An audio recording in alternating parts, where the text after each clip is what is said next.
Welcome to a special two-part podcast for Autism Awareness Day and the second anniversary of this podcast, Autism 30. Enjoy, and don't forget to light it up blue. I'm an autism awareness angel, making sure my wings protect the different, the stranger than. I'm an autism awareness angel. It's good, cause I'm cool with the unique behavior. I'm an autism awareness angel. Will you accept me? Cause I accept you. I'm an autism awareness angel, cause the view from the spectrum is a better point of view. Hello, I'm Tally, and welcome back to Autism 30. Today we are so pleased to have in studio Mr. Sergio Cocchia and Miss Wendy Lisogar-Cocchia, who are the founders of the Pacific Autism Family Network, located in Richmond, British Columbia, Canada. Mr. Sergio Cocchia serves as president of the Pacific Autism Center Foundation, a family-led initiative to establish an autism spectrum disorder knowledge center for the province of British Columbia. The Cocchias have secured a $20 million grant from the provincial government towards the completion of this $35 million initiative. Mr. Cocchia is a member of the Order of British Columbia and has served as president of the board of directors of the Mediated Learning Academy and the Variety Learning Center, an independent school serving special needs children with a variety of learning challenges, as well as business ventures, including president of the Crew Group of Companies. And Miss Wendy Lisogar-Cocchia. She is a member of the Order of British Columbia and has a long list of charitable and business accomplishments. Her Women's Media Golf Classic has raised millions of dollars towards charities such as the Pacific Autism Family Network, Variety of Children's Charity, the Down Syndrome Resource Center, amongst others. She serves on the board of the British Columbia Lottery Corporation and West Vancouver Police Boards, was the youngest female chair of the Vancouver Board of Trade in its history, the first female trustee of the Vancouver Police Foundation, and the chief executive officer of Century Plaza Hotel and Spa, Absolute Spa Group, and Soluzioni Spa Products. If you would like to learn about this impressive couple, please go to the Pacific Autism Family Network's website. You can find its link on the Autism 30 website. Go to About, Our Team, then click on the Board of Directors link. They are truly a remarkable couple, and we are so honored to have them with us here today. Welcome. Thank you. Thank you. Tell us about your story, your autism journey. Well, it started over 20 years ago when our son was 2 years old and we realized that he had some challenges. And so we were advised that we should have him assessed for a possible diagnosis of autism. And we didn't even know what that word meant at that point in time. We went to our doctors and our hospitals and there was over a year wait. So we were anxious, and so we decided that we would go off to Calgary Children's Hospital, where we heard that they do diagnosing a lot faster there. Stayed there for a few days, and sure enough, we came back with a diagnosis of autism and a lot of shock. Oh, I'm sure, and I can completely understand that from even my perspective with my situation. Mm-hmm. So back then, there was, people didn't know what autism was. There was a tremendous lack of services, lack of information. We had to get behavior therapists and speech therapists up from Oregon to advise us. We had to hire a team of individuals to be trained, and these advisors would come up, once a month. It was incredibly expensive, and all of a sudden you were running a new home therapy, a new business out of your private home where the rest of your family and your children are located. So it's a real shock. Yes, I'm sure. And I know that many people do say once you get the diagnosis and you go through that process, it is like opening up a business. It is that much work. Mm-hmm, absolutely. All of a sudden you're human resources manager, you're an accountant, a controller, and it's terrible for the families. Absolutely. And I know the amount of work and dedication that goes into that for somebody that you love so dearly really takes up every ounce of your effort and being. Absolutely. And times have changed in one way a tremendous amount, thank goodness, because there's a lot of individuals that are in this field now. There's a lot more information. There's a lot of autism groups doing tremendous work. Yet on the other hand, there's a lot that hasn't changed. So even when we were coming into the hub this morning, I was greeted by a mom that was in tears. Her son just received a diagnosis. He's 16 years old. She had to wait 2 years to get that diagnosis. So and that's not unheard of. Absolutely. That's common, actually. It's still the norm, it seems. And she had that deer in headlights look, and she gave me a hug, and she said, "I don't know what to do, but thank goodness you're here." And I said, "Okay, well, we don't have all the answers, and I don't know what to do either. We're Yes. still in the same boat, but at least we have each other, and at least the families are coming together." And I know and I've said this repeatedly to many friends of mine who are in the community that I've met. I know we are so fortunate to have people like you here that are helping our community members. So I think it's great that you offered that advice to that woman who dropped by today. Well, I maybe just expand to suggest, I think one of the things that we're profoundly aware of now, because when we started this process, I think our son was about 7-8 years old when we started this discussion. He's now 22, and you realize that the challenges for people continue along with the lifespan increases in age, basal, mental, etc., that come for these young people. So the story changes, and we need to be able to provide different information, different services, different supports for individuals throughout the lifespan. I mean, Absolutely. We talk about early intervention. We need to talk about the supports in the education system, but the transition piece, incredibly important. And these people will all be senior citizens one day. So it's a ongoing conversation and a huge myriad of lifespan challenges that we face. Absolutely. And I'm really glad that you addressed that as well, because it is true what you are saying. They do speak about early intervention often, but I do agree with you that the missing piece really is the dialogue about what happens once they're 18 and continue, which you can actually speak about because your child is over the age of 18. Mm-hmm. And how do you believe times have changed, and in what way? Well, I think Wendy made a tremendous point there. I mean, our challenge, was it 20 years ago? Wow. She explained what we went through, and she's right. I mean, if you live in the majority of geographic British Columbia outside of the Lower Mainland, that story is incredibly true today. So if you need a diagnosis and you live in the north of BC, you're going to wait.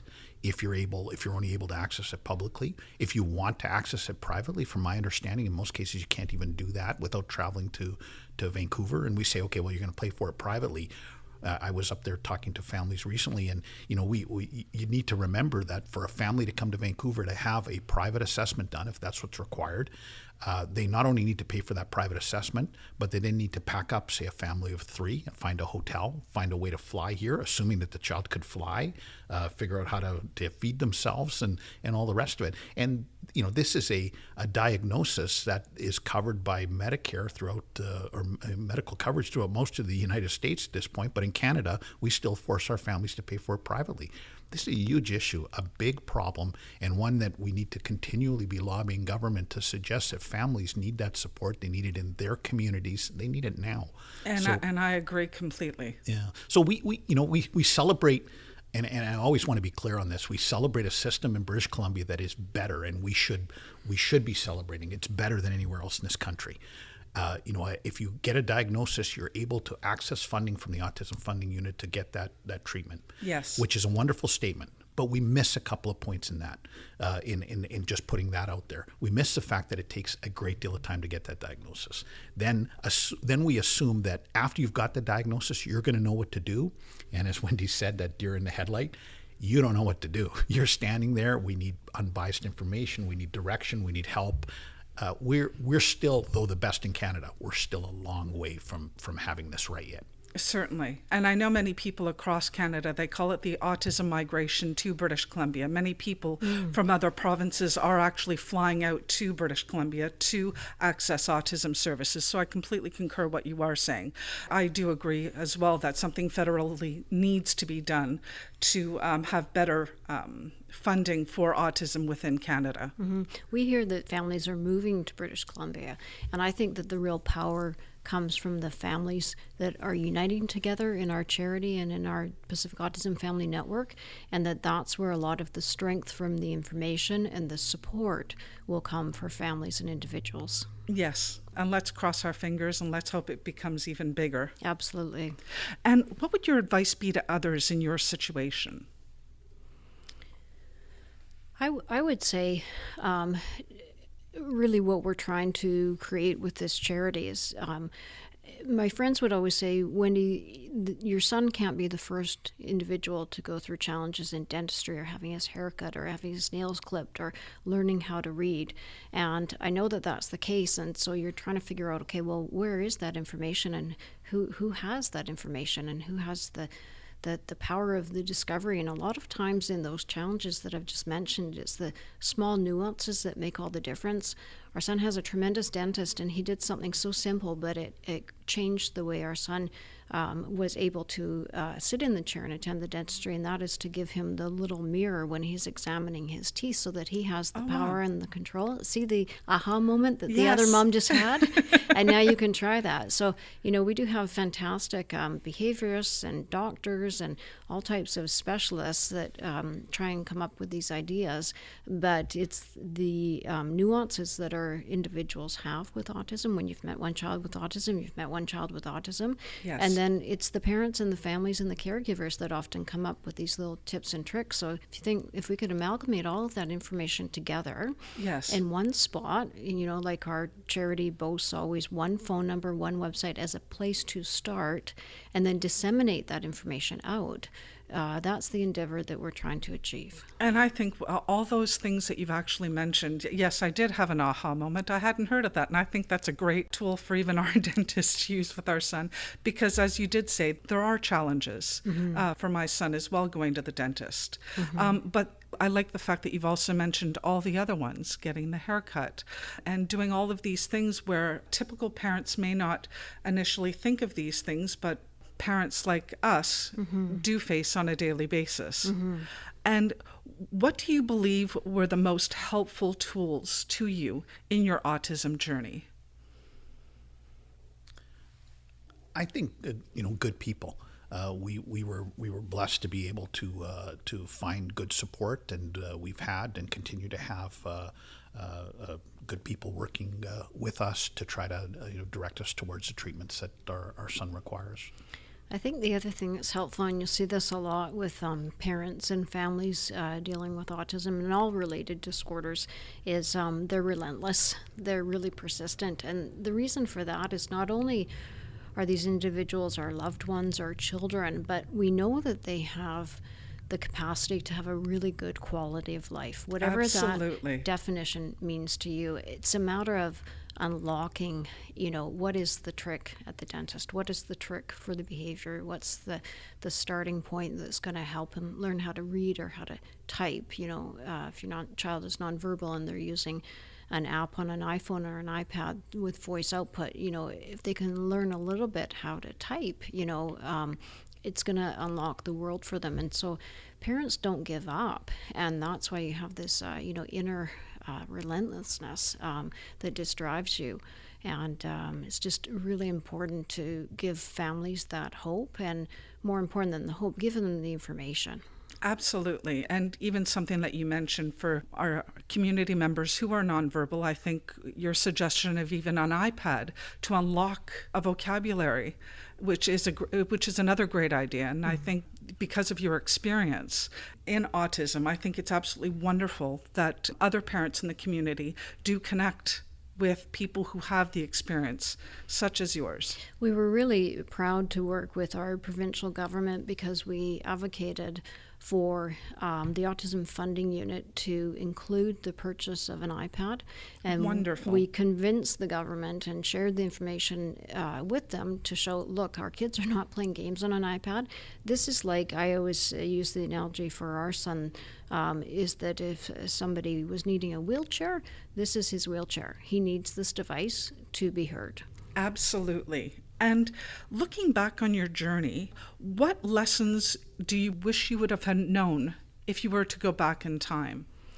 Well, my dream was always, and is always still at this point, Sergio's point about, the transition in different phases that our son is in his life and his age is information. We're still seeking information at this point. And the most powerful information usually comes from other moms, other families.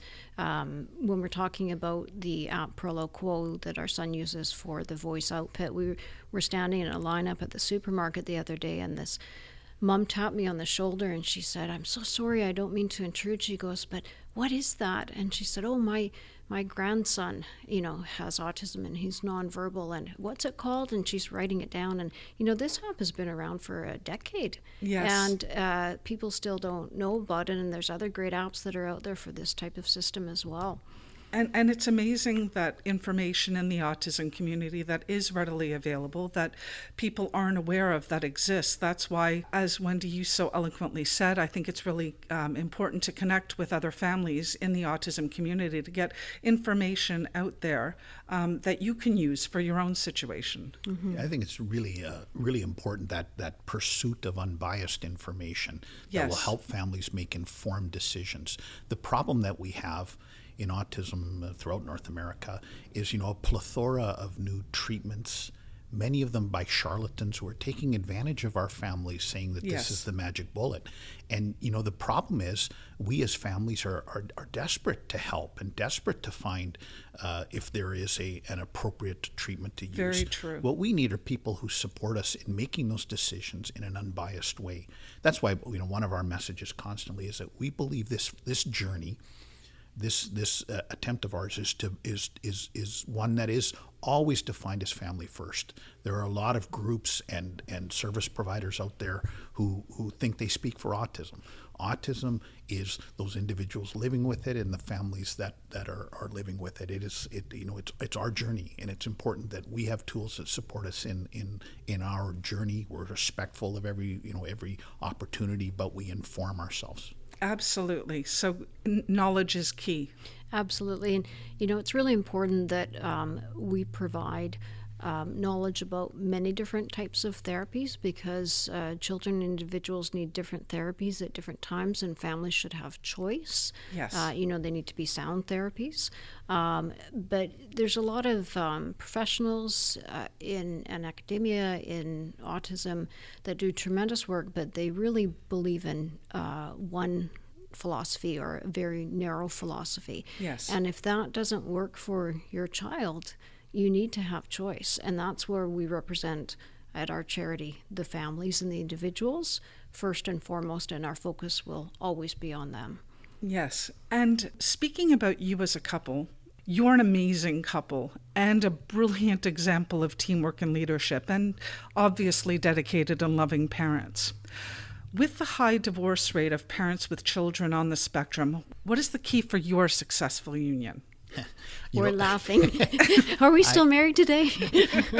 Lately, I've got to brag about my wonderful wife. He's done something wrong when he said that. No. She, in the last few years, and I hope I get the description properly, has been awarded as one of Canada's most powerful women. She's in the top 100 of Canada's most powerful women for 4 times in a row or something. So I joke all the time, so it obviously shows that she can beat me in an arm wrestle, so I'm going to listen to anything she tells me instead. I guess that's our... Yes, smart man.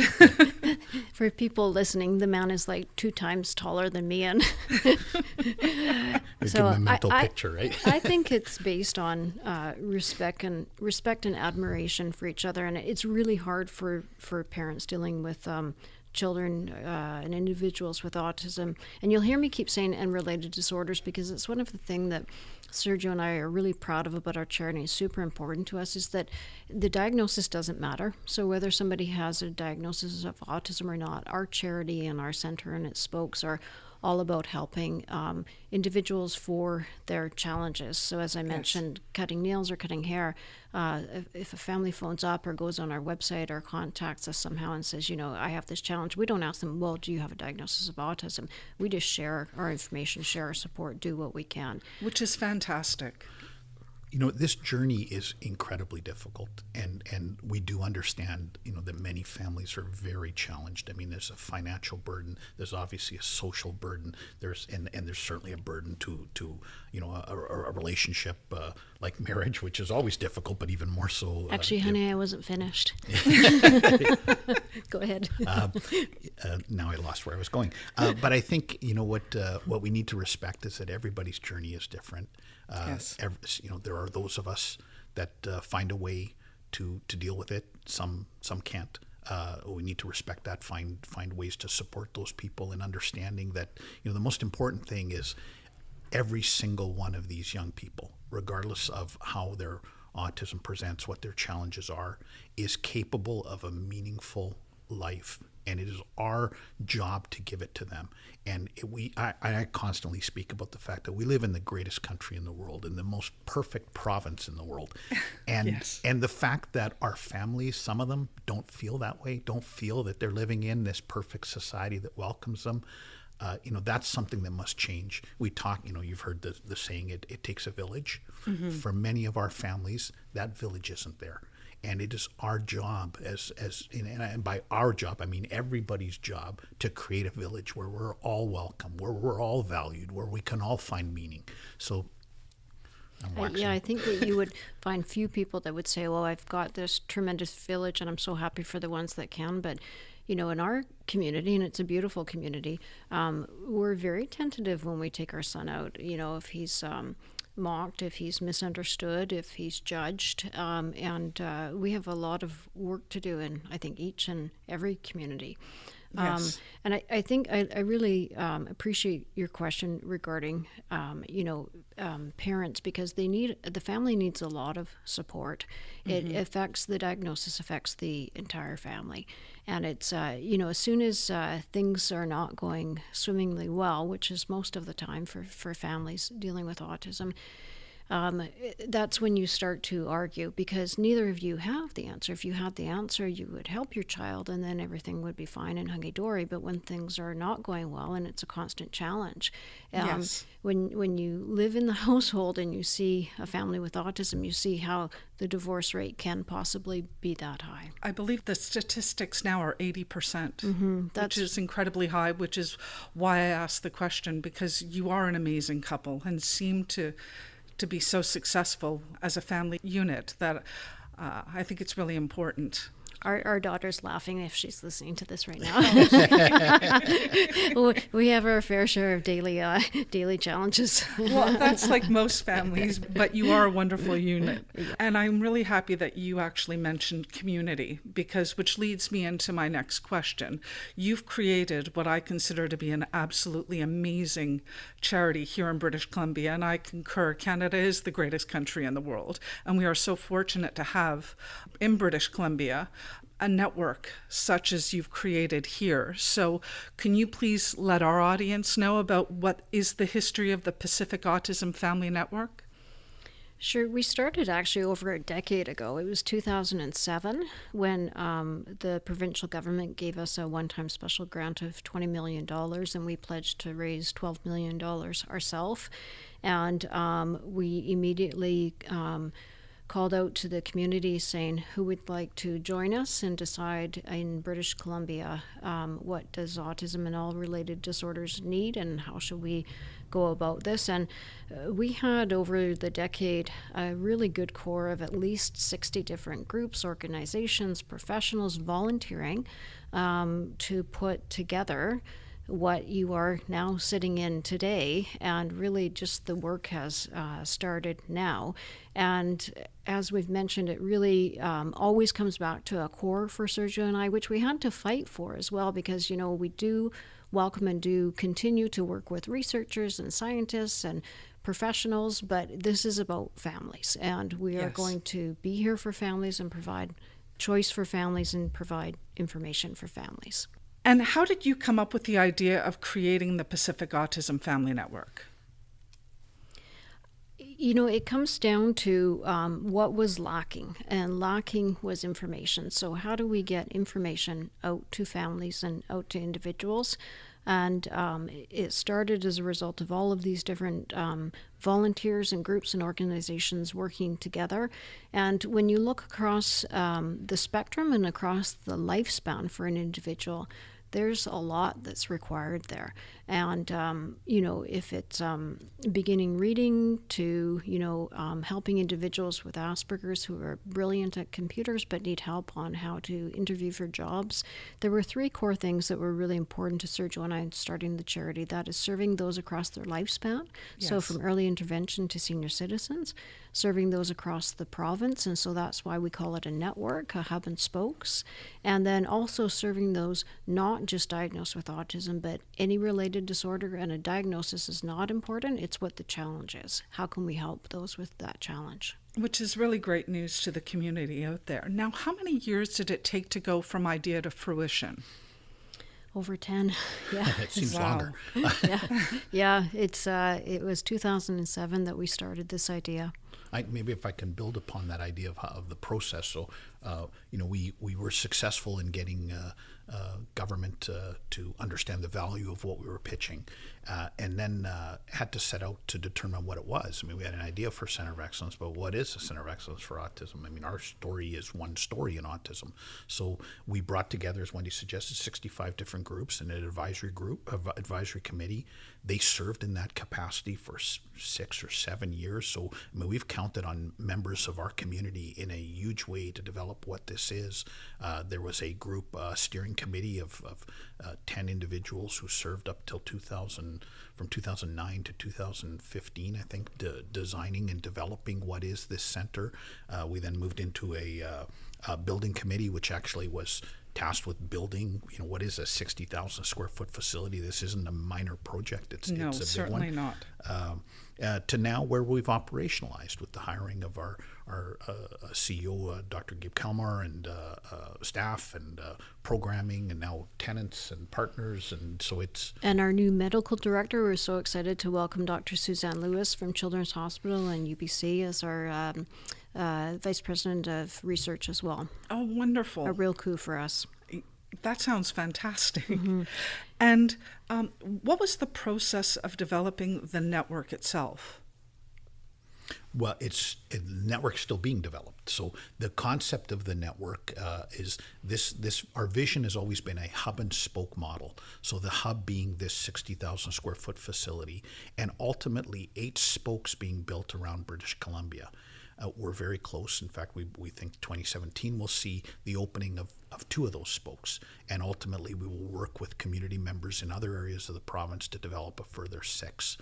We think that hub and spoke model will work to build capacity and supply support to those communities that are rural and suffer from what we've described. So the network has started to be created. We have great contacts throughout the province. We've engaged with families through a large consultation process, but the work isn't finished. And we focused, to be frank, we had to focus about the last couple of years on building this building as it's a giant undertaking. And certainly, as I think many people know, Wendy and I are business people in Vancouver.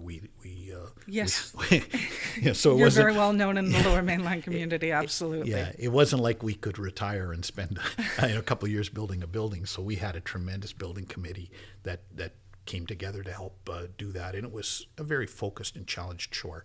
Now we hope to deliver on what we said we would do, which is developing those programs, establishing that network, creating the spokes. In the process of developing the center, we were very fortunate to have a very generous donor stepped forward early on in the process, and he's a super dad, and his name is David Patchell Evans, and he's the founder and owner of Good Life Fitness.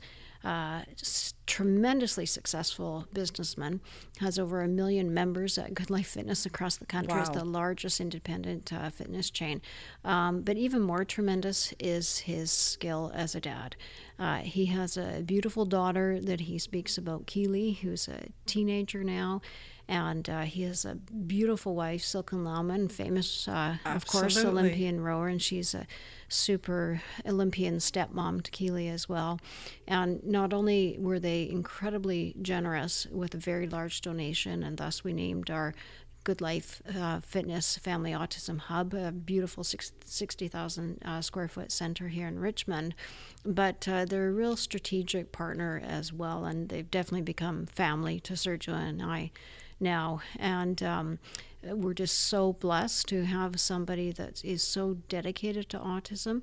Also blessed because he used to live in Ontario, and he actually came to British Columbia to follow Silken here, so we always thank Silken that she made a move over here.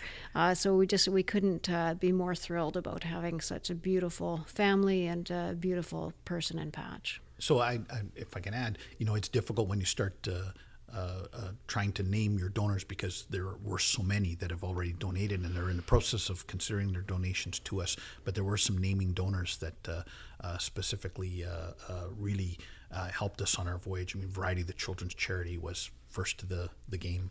An absolutely wonderful organization that we've had the pleasure of being associated with for over 25 years. As well as the Illich family and the Illich Foundation, very generous donation that came in on our grand opening day, so we're very excited and thankful That's for great. that. Autism Speaks Canada, another one of our naming donors. They were our first large national naming donor, and such an amazing organization, so we're very grateful for them. Absolutely.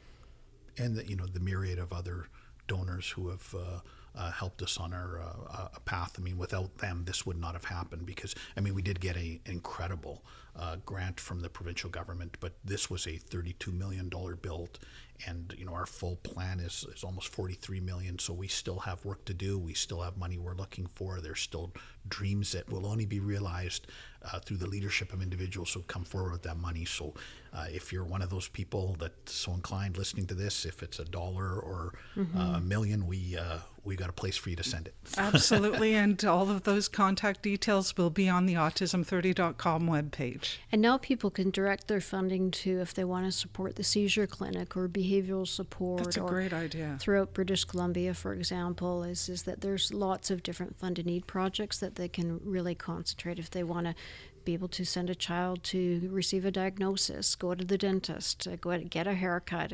Everything costs money.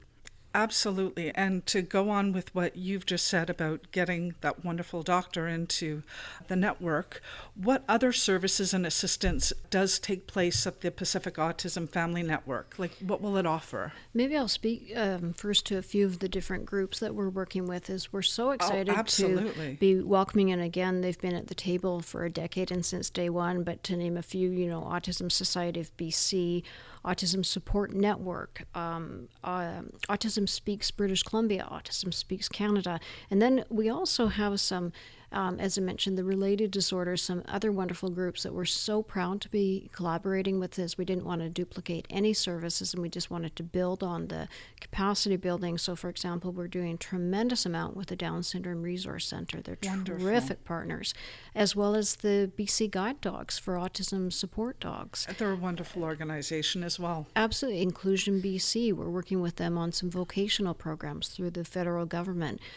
Surf's Up, an amazing autism surfing and skateboarding charity that's been developed. So we really have a fantastic umbrella that we're opening and embracing for a lot of different types of charities and services. Oh, that sounds fantastic. I know when my family came to the center to visit you on your open house, which was just absolutely fantastic. And I know my son, who is here today somewhere in this building, loves coming here and is quite excited. I believe he's upstairs in your arcade room right now. So I think it's fantastic, everything you're bringing in. So we're so excited that your son is able to be down in the arcade, and also because our daughter was actually the impetus behind the Growing Together room there, which is her sibling support group. And I love the name that she chose for it, Growing Together. Absolutely. We're very fortunate having her as a sibling for our son since day one. She's been there as a friend, a mentor, a teacher, a sister.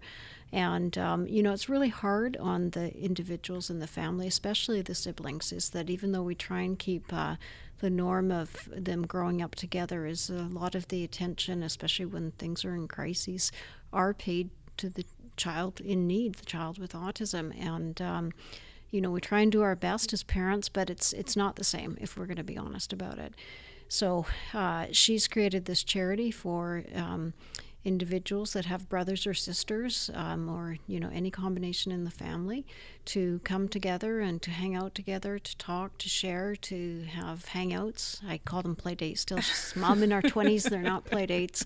To have hangouts throughout the community. She's doing tremendous things. Last year on National Sibling Day, she had a movie theater that she talked, I think, Cineplex into, having it for siblings with autism. Fantastic. Showed a movie, turned the volume down a little bit. It was really tremendous. Lots more initiatives to come from her. And I'm really happy that you mentioned that too, because it's true, families with siblings in the home do often get ignored, unfortunately. And I think it's really great that your daughter is actually being a leader to help those of our community who are in her same situation. Mm-hmm. And I think it's great that she has wonderful supportive parents who actually understand that that is the situation and are offering help to not only your daughter, but those of us in the community who have siblings for our children. I can give you a quick rundown of some of the areas and potential programming areas that we've got in the building. So we of course, we have an information and resource center, a lending library, which is an accumulation of two libraries, one donated by the Canucks Autism Network and the other by Autism Society of BC. We're incredibly excited to have that library almost up and completely functional.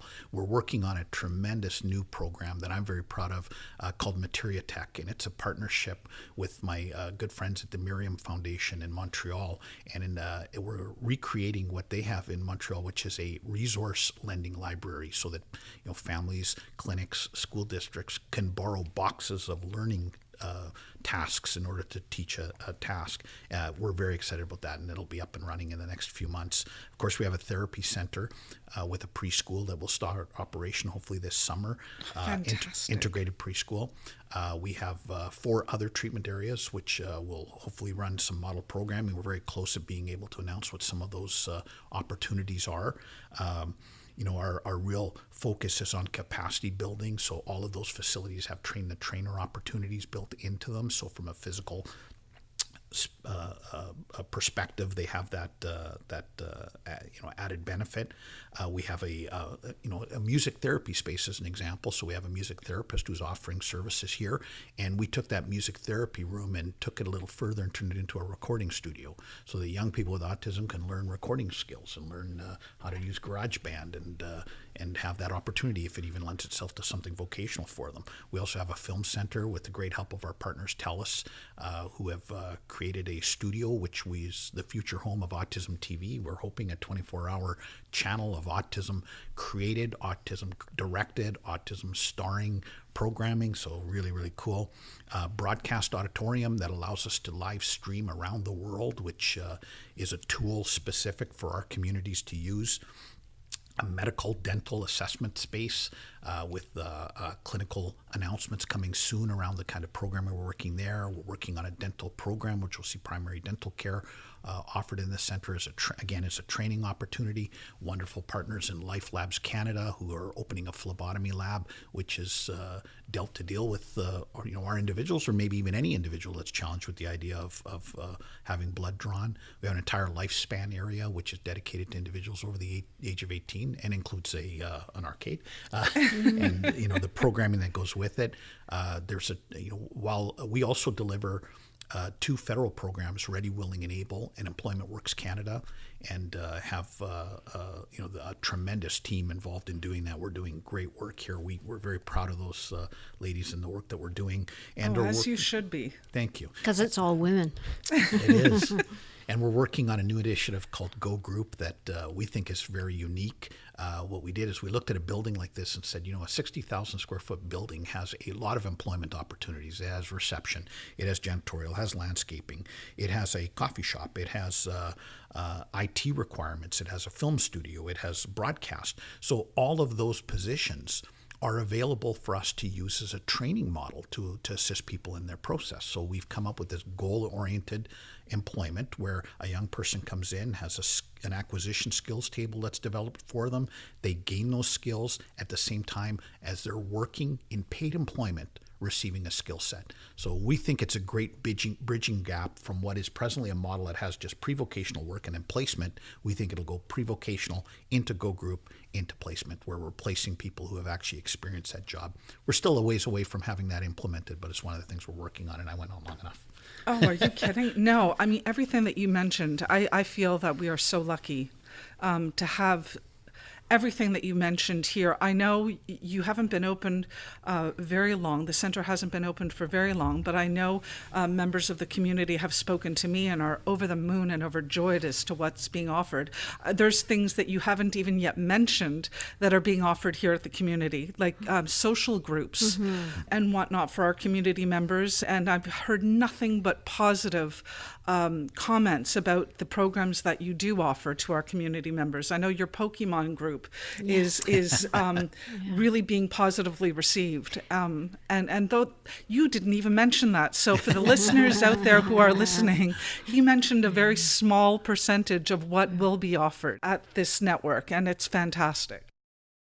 That's right. There's even more to know about not only the Pacific Autism Family Network, but also this truly inspiring couple. So don't forget to tune in tomorrow, April 2nd, for the continuation and finale of this 2-part podcast on Autism 30.